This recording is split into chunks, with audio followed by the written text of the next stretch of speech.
One spot available. Still in the playoffs. And again, the regular season championship up for grabs. 2 by 2, they come through the start zone. Chase Briscoe, Eric Almirola, green flags in the air.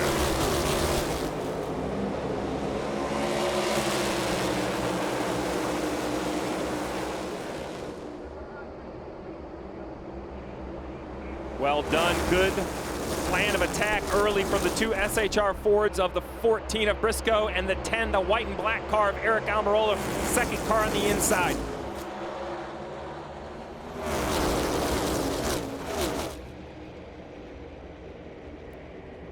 Steve, we saw a faster lap than qualifying at the Daytona 500. Will we see increased speeds with the pack now? They've done some work throughout the year on this package to try to get it as best they can and as much speed as they can. We ride along with the Advanced Auto Parts camera for Ryan Blaney.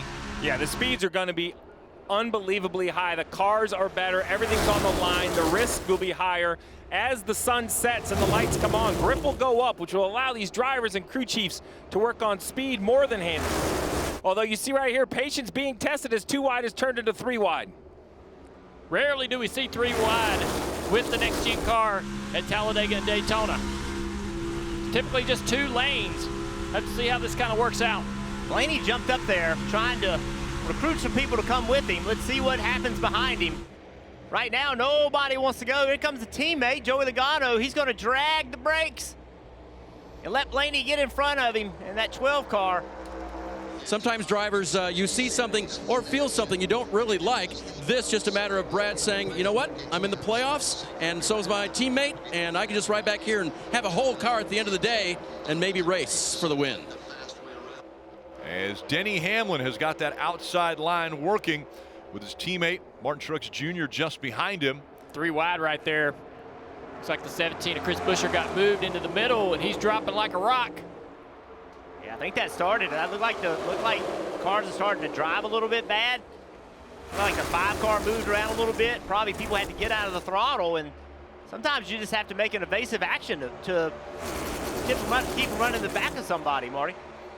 Boy, you got that high line really working right now. Chase Elliott trying to make some moves, going to the middle right there. Is there a problem with the communication on the 9 car? Listen in. Hey, we need to get a channel 2. You can, channel 2. Confirm. Okay. I'll meet you there. I won't talk again until I get to 2. That inside line that was leading this race a little bit ago, they're all the way back. The highest running one is in 11th place. Denny feels like that if he can work this perfectly, he's going to cross the finish line first. He's able to block both lines, get the run, and get the shove off of the 36. See if it happens again down the back straightaway. He's going to box that 36 in back there. Force that car to push him down the back straightaway. Here comes the 4 to the inside. Moving out of line, 3 wide now as Riley Herbst's going to get shuffled out. And here comes the 19 to the inside of Hamlin. Oh, Denny almost squeezes. We're 3 wide, Rick. Harvick decides to go to the high side. He's not going to push the 11 of Hamlin. The 20 of Bell now behind the 19. Martin Truex Jr. He's going to win stage 1 of Daytona. Denny would like to have that one back. Felt like he was in perfect position off in turn 1 to be able to win that stage. Just couldn't put the blocks together. Harvick threw a monkey wrench into the whole plan on the back straightaway, going to the middle there. That was fantastic. That's Martin Truex Jr. in the 19 on the outside. He has Christopher Bell behind him. Logano has the 4 of Harvick pushing. We'll see who has the advantage and which line has the most momentum early. There's Kevin Harvick with a big shove, and he will get Logano clear. We'll see if the 2 will work together. A little side draft by the 19 breaks the 4 and the 22 apart, so they can't continue to push down the back straightaway. They get back together here at the end of the straightaway into turn 3. And Harvick came to play tonight. Chase Elliott jumps into that outside line. He says, hey boys, take me to the front. And remember that 8 car, the 3rd car in line on the outside, he got penalized. He had to start at the back of the field, Marty, and here he is, driven himself to the front. The next-gen car was only providing us 2-lane racing. Everyone from the 3rd row on back could not gain any track position. But now that we have a 3rd groove, in this race, we may be able to see cars actually work their way through the field with good moves. That 9 car is getting some big pushes. He has his hands full. And you hear the crowd now. Oh, the most popular driver in NASCAR fighting up front, A.J. Allmendinger. He's on the high side. A.J. pushed him so much, Chase said, I'd had enough. I want off the nose of that 16. Too aggressive. Look how insane this is. I mean, this is 190 miles an hour, inches apart, 3 by 3 by 3. And nobody's bailing out. Only a couple drivers are like, hey, I don't want nothing to do with this. Everyone else, with everything at stake tonight, is staying in this fight. If they were seeing what we were seeing, they'd bail. I mean, I remember the first time I came up here, I thought, you guys are nuts. Oh, man, they're almost wrecking right there. Chase Elliott got up the racetrack into the 47. And that's going to hurt Chase Elliott right there. They're not done. They're not done. We're 4 wide here. 4 wide. Chase Elliott just moments ago was leading this race, and look at him now. He's fallen all the way back to 12th. That was a huge moment. When they're 3 wide, look at the 47, gets right on his quarter panel and gets him loose, gets him up the racetrack.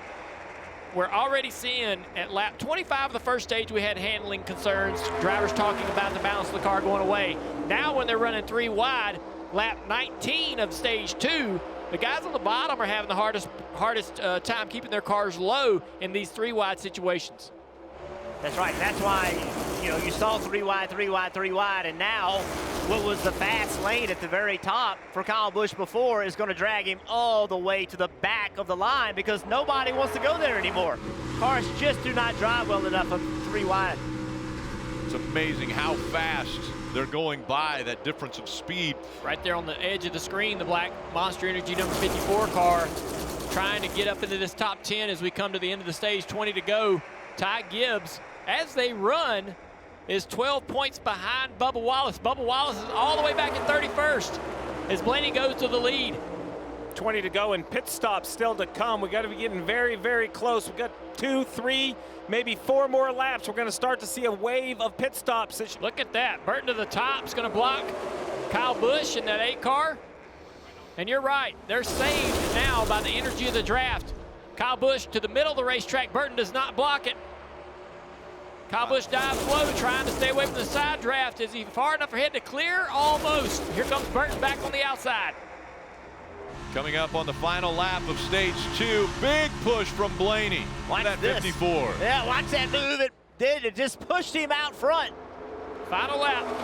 All clear for Ty Gibbs. Can he maintain it? He's got some of the best in the business at Daytona behind him. We'll see how long Ryan Blaney stays with the 54. Big push down the back straightaway. He might bail right here. He's there. He's going to the inside. Oh, not much you can do there, but Gibbs is going to get some help. His teammate, Christopher Bell, the 20 car on the outside, Rick. Yeah, the back. Oh! Oh, into the wall hard goes Ryan Blaney off the nose of Ty Gibbs, and the big one happens behind him. And it brought so many people into it. Look at all these cars. Good race cars, big impacts. Yeah, only 6 cars have gone through already. Look at how many cars involved. Harrison Burton in the 21, who was leading earlier. The 2 of Austin Cindric. Ryan Blaney, the hood up. This one has collected a lot of cars. That's a big impact. Really big impact. There's Ricky Stenhouse Jr. Oh, sorry, let's see how it starts. Bad pushes start so many of these wrecks right there. I'll be honest, I was watching that 54. He had a little bit of a wiggle before the push. If we slow it down, I saw that car just wiggle just a little bit before. It's hard to tell right there that there's like a little bit of a kind of a move where the car looks like it's getting uncomfortable and out of control. Massive. Huge hit. Massive Ryan hit. Blaney. You saw that wall. That wall deflected, did a great job. But look at all the damage. That is a massive impact for Blaney.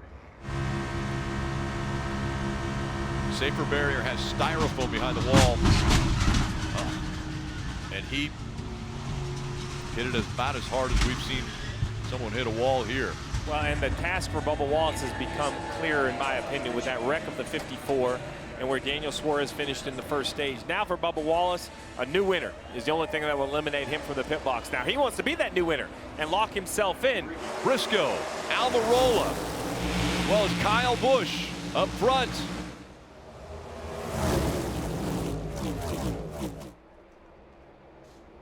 And what would we see in this stage with all of those cars removed, all the potential winners removed? That removes a lot of energy and a lot of hustle out of this pack. Will they continue to be as intense as they've been?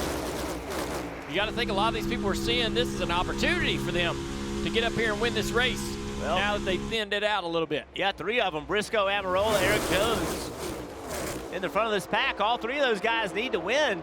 Alex Bowman in the 48 as well. Right here, the 13, Chandler Smith trying to push the 10, gets him uncomfortable. Almirola up the racetrack, and that's what sort of shook up this whole pack. And now, for whatever reason, everybody decided to run the middle and top of the racetrack, and now it's strung out. Everybody that was on the bottom was immediately in a bad spot and fading to the back of the pack, having to find a hole in this outside lane to get into before they drop to the rear of the pack. That happens at the flip of a switch, and you got to be ready for it. Josh Berry's behind them. More cars are starting to dive into this bottom line. Trackhouse has decided we're not going to ride around and save fuel. We're going to change it up a little bit, try something different. So we're full throttle on the bottom. Who wants to go with us? Everybody out here on the outside line running half throttle, they're going to get past if the rest of this field doesn't get with it. You see all these drivers now going, yeah, I'm with this plan. I want to be full throttle. I want to go to the front. We'll worry about the fuel thing later. Jump in front of that line, and I'm wondering why the rest of these cars don't do the same thing. Preece up the racetrack. Chandler Smith pushed Preece into the corner, and Preece just could not keep his car there. And he falls like a rock through the center. Right, this could be the most important pit stops for Chase Briscoe and Eric Almirola, leading the field down. It's a slower one for Eric and Chase as they're beat off pit road. Now they need to get organized, even up through the gears. The draft matters. Kevin Harvick leads the group. Right behind him, the must-win of Chase Elliott. Top of your screen, the pack that is already pitted with Kyle Busch and the 8 leading. Where will they blend? Where will the momentum be picked up? I think the lead pack of Kevin Harvick, they did what they needed to do. They ran so fast, 2 seconds faster a lap for 2 laps. Could Kevin Harvick win in his final run at Daytona, or will Chase Elliott right there in second? He has to win if he wants to be a part of the playoffs. Big push right here, Rick. He's to the inside. Here comes the 9 of Elliott, and listen to the crowd here at Daytona. That outside should have the momentum off of turn 4. You see them going back by Chase Elliott. Nothing he can do there to try to slow down the 4 car of Harvick. 3 Fords have separated themselves. A big push coming now for Harvick. And around goes a couple cars. Preece upside down. He's barrel rolling through the grass. Ryan Preece upside down in the infield.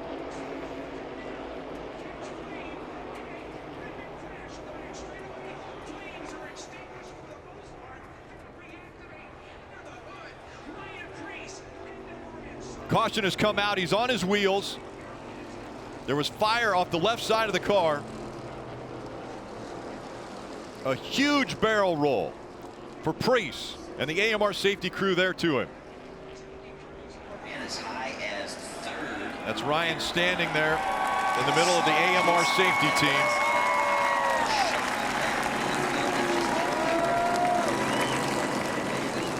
Going down the back straightaway, he makes a move or gets help from behind, and the car goes into the infield. Air, it just lifts right up off the ground. Violent wreck. It's a push from the 43 car, and it's airborne. I mean, I thought that maybe it hit, you know, the road course or some curbing or something on the road course, the kink. Lifted that car, but it was just traveling so fast. It happened right when it got in the grass. As soon as it got in the grass, that's when it started to lift. And then this is just violent. I mean, look at this car.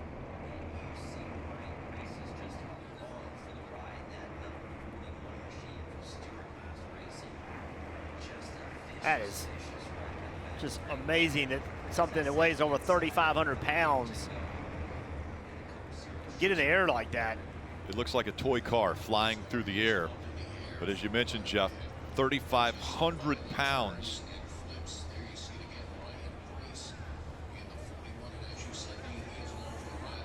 Such a violent accident for Ryan Preece. Green flag back in the air. Harvick on the inside, Buescher on the outside. Remember, no rules for locking bumpers, but these cars have been very uncomfortable pushing through the corner, but I think we're going to see it anyways here in these last 2 laps. That outside line, big push from Brad Keselowski. Brad Keselowski, 7 super speedway wins. Wow, a little bit of contact with the 4. Harvick up there and caught the left rear quarter panel. Logano was trying really hard to get to the outside. Couldn't make it work. RFK Racing 1 and 2 now. Buescher with Brad Keselowski behind him. Coming out of 4. Harvick to the inside now. He's got some help still. Chase Elliott back there. Can he get to the bumper? There's the white flag. 1 more to go. Huge push on the outside from the 6. 3 cars in tandem. Now, will the bumper stay locked? The 6 of Brad Keselowski trying to push that 17. Here comes Harvick in the 4. Big push from the 10. He stays committed to the 6 down the back straightaway. Elliott pushing the 4. Buescher and Keselowski. Now, which line will they take through 3 and 4 for the final time? Buescher separates a car length between he and Keselowski. Brad's got no help. I don't think he gets back there to the 17. As they come to the tri-oval, Buescher's going to win at Daytona.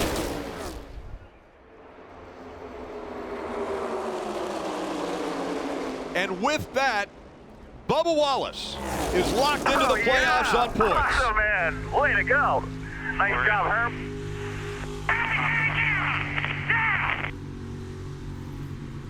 3 wins already this year. Nice job. For Chris Buescher, the resurgence of RFK. Hi, I'm Parker Kligerman. For more access like this from Pit Road, be sure to click and subscribe to the Motorsports on NBC YouTube channel.